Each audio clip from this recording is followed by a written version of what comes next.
Now, let us learn some of the ways we can use to solve our problems or can help us preserve or be prevented or controlled in other problems in our lives. So we tackle them one after the other to know what we have to do to survive. As earlier we said, there is no one without a problem. Everyone. The poor has their own problems. The rich has their own problems. The middle income have their own problems. The able have their own problems. The disabled have their own problems. The deformed have their own problems. The living have their own problems. The deaf have their own problems. So, everybody on this earth has a problem. How do we survive? There is one thing we need to put in our mind, that you see it as a problem, but it is not only you who have encountered that problem. Someone on this earth has experienced whatever you are passing through. Okay? Money issue, pleasure issue, power, sickness, death, hatred, anger. There was no problem on this earth that has never existed before. People have passed through, so must we also pass through. That is life. This is one thing we need to put in our mind so that it can help us solve our problem. Problems come in our life to refine us, to define us, and to balance us. That is why we are allowed to be tested in all kinds of trials and temptation and suffering and problems. So the question is, what must we do? I don't have money to eat. I don't have clothes to wear. I want to work. I can't have any work. My husband is worrying me. My wife is worrying me. I want to divorce her. My wife is not giving me babies. My husband is not performing well in bed. The government is not managing the economy well. The people are not obeying my rules as a leader and as a president. My boss is worrying me. My employees are not doing what I want them to do. That is under productivity of my workers. What must I do? Now we are going to tackle it one after the other to see what we have to do. Politically, our leaders are complaining. My president, Nana Akufo-Addo, or any president that will exist in the years to come, sit in the Jubilee House or Golden House or the Presidential Flaster House, lie down every night and say, how can I solve the problem of the Ghanaians? How can I solve the problem? There are too many problems in the land. So God, how can I survive and help them? Too many deaths in the country, unemployment, people are suffering. People are in desperate need to survive. So God, what can I do? This is the worry of the president all the time. To bring the well-being of the people into what the economists we call Pareto optimality. This is the problem of the president. The problem of the Ghanaians always claiming or blaming game on the government to give them work and well-being. But politically, the only way we can survive as a nation is when the leaders, our president, our ministers of states, our leaders being local government, our chiefs, our chiefs, our queen mothers, the leaders, the MPs, the member of parliament, the DC, the MC, or whatever, all the leaders, the official leaders in our offices, the only thing or the only way we can survive in our problem is every decision we take must be Pareto optimality. the beneficiary, the betterment of the people, not the betterment of ourselves. We need to think about the people first before we think about ourselves. Because the law of karma works all the time. Check in the history of Ghana and Africa as a whole. Any leader that think of himself and a family or his family does never survived. They just become ordinary presidents who have come on the seat. But any leader who will vow to think of the people first before his own blood and own people, that people survive. Ghanaians blaming the president instead of us performing our duties and our responsibilities as citizens. We tend to blame the constitution and the people at hand. This is the problem of the country. If the government or the leaders are not taking Pareto optimality but crave way for themselves, live and share of the properties of the land, they will always suffer the consequence. Because we always reap of what we sow. And the law of karma works all the time. So if you're a leader and you are listening to me, think of the people first before you think of yourself and of your family members. But if you think voice of the voiceless or Africa, multiplicity is lying to you. Just as a test of time, let's wait and see. Keep on embarking on yourself, your family members, and see how the economy will be. Let the people of Ghana or people in the world listening to me think about yourself, not to do your responsibilities and duty as a citizen of the country. The country will never grow and you always complain and suffer. Now, married people, socio-economic problems. My husband is not taking care of me well. There are no money. My wife is not doing well. My children are not listening to me. My children are that. My wife is that. My brother, my sister. Before you marry and go into the honeymoon, you see, the moment at the honeymoon is it today in your marriage. If it's not that, there was something wrong. Identify it and rekindle it. As a woman, what is your duty as a wife? Today, there's a saying on the wall, what man can do, woman can do. So if you're working in the office, I'm working in the office. Come and cook. You to take care of the children. Oh, wife, my husband, you wife, you are born to take care of the children, and so you too, you have to do it. You see, there is a root problem or root cause to every problem we are encountering.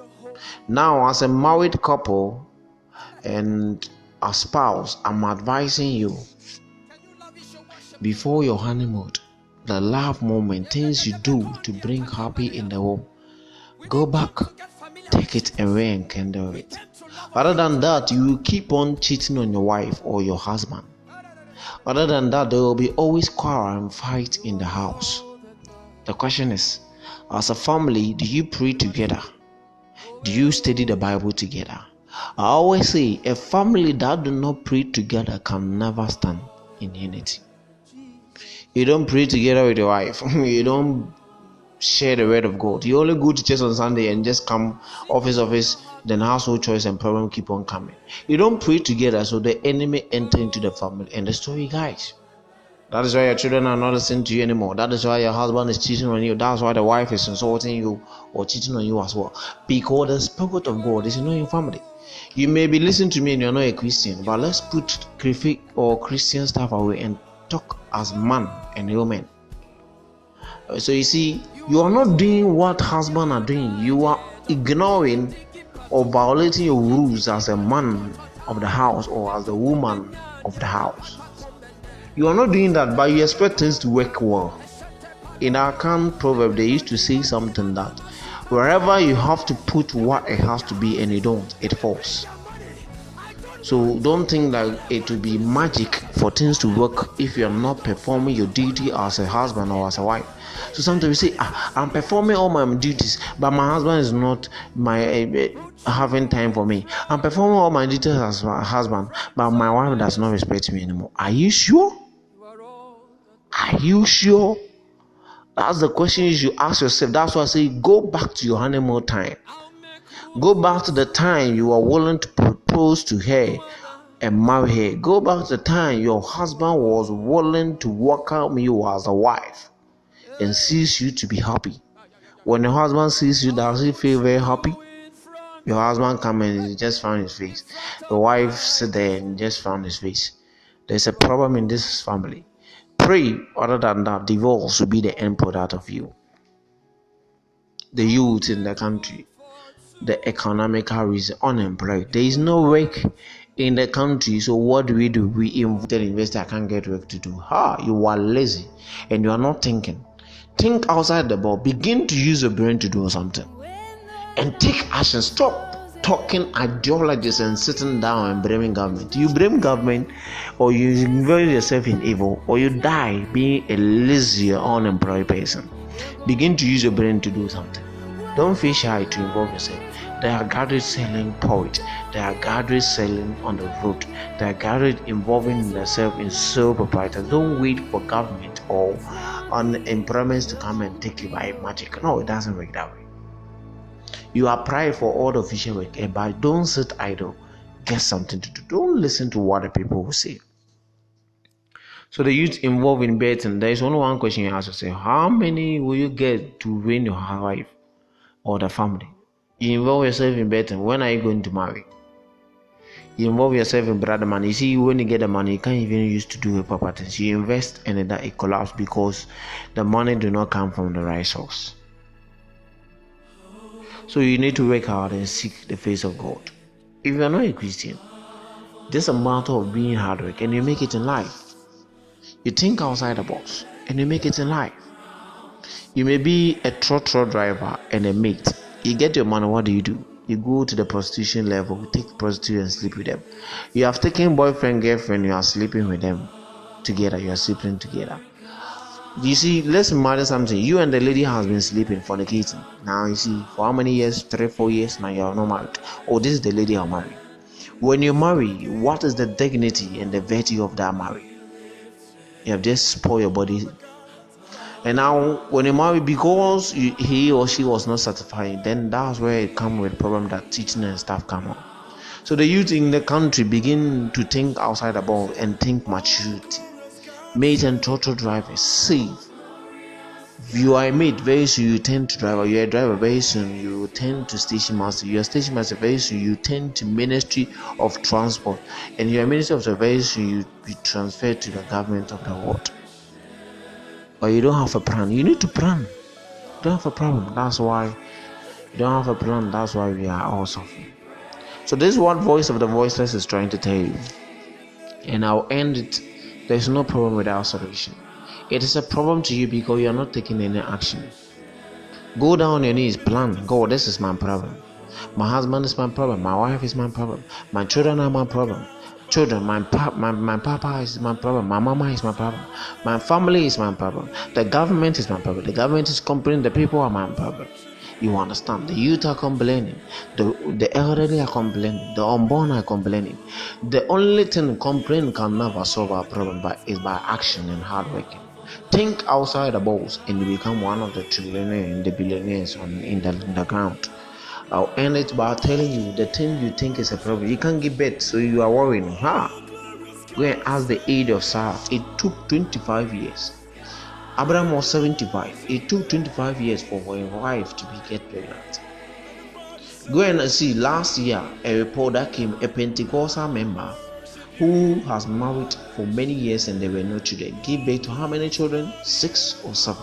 You see, God works in mysterious way. You may not be a Christian, so let me talk to you. Stop blaming your wife that is not giving birth. Stop blaming your husband that is not performing in bed. You are sick if you are doing that. I'm telling you the truth. You are sick or you have a psychological problem. Blaming your wife, he cannot give birth. If both of you cannot give birth, adapt. If you don't adapt, have faith, for God brought you people together. Therefore, He'll give you children. than you cheating on her. You see, when I cheat on her, looking, but the lady I have cheated on her is pregnant, so my wife is a barren. Jesus Christ, you are sick. Your wife is not barren. You are spiritually barren. And do you think the lady you slept with, you are the only person sleeping with? You are dreaming. So ask yourself, is that child your child? You let the child you have gone out of your matrimonial home to give birth and come out. Take the DNA and you see. You think you are the only person. The fact that she allowed herself to sleep with, meaning she is vulnerable to other guys. So don't think you have used your money or your sex organ to deceive her. That's why you are out of your matrimonial home, cheating on your wife or cheating on your husband to get pregnant. You are messing up your life. You need to relax, have patience, whether 2 years, 3 years. Family pressure will come. Leave the family, they are not God, and rely on God. Conclusion message: all problems can be solved is by trusting in God and obeying Him. That is the Christian level. All those who are not Christian, your problem can be solved is by taking bold decision and taking action. Stop complaining. Complaining can never solve your problem. In the Christian, if I see a Christian complaining, put it in your mind that you have violated or go against the word of God in Matthew chapter 6 verse 25. This is why I tell you not to be worried about the food or drink you need in order to stay alive, or about clothing for your body. After all, isn't life worth more than food? And isn't body worth more than clothes? Look at the bird. They do not sow seed, gather a harvest, or put it in barns. Yet your Father in heaven take care of them. Aren't you worth much more than the birds? Can any of you live a bit longer by worrying about it? And why worry about clothing? Look at the wildfire grows. They do not work or make clothes themselves. But I tell you that not even King Solomon, with all his health, had clothes as beautiful as those of these flowers. It is God who clothed the wild grass that is here today and gone tomorrow, burned into oven. Won't he be all more sure of your clothes? How little faith you have. So do not start worrying, where will my food come from, or my drinks, my clothing? When will my husband stop cheating on me? When will my wife stop insulting me? When will my children stop complaining? When will my father and mother stop fighting? When will the president be on his feet? When will my Ghanaian people work on their own? When will the world listen to me as a leader? When will the youth stop betting? When will the youth stop engaging in themselves in quick money? These things the pagans are always concerned about. Your Father in heaven knows that you need all these things. Instead, be concerned about everything else in the kingdom of God, and with that you require of, He will provide you with all these other things. So do not worry about tomorrow. It will have enough worry of its own. There is no need to add to the trouble it day brings. Amen. Matthew chapter 6 verse 25 to 34. Are you not worth than birds, animals, and flowers? So your problem that you are worrying and complaining, today God is telling you are violating His word. You are disobeying Him. Obey the word. Trust in Him, and He will help you solve your problems. May God be with you. May God help you so that your problems will be solved. Shalom.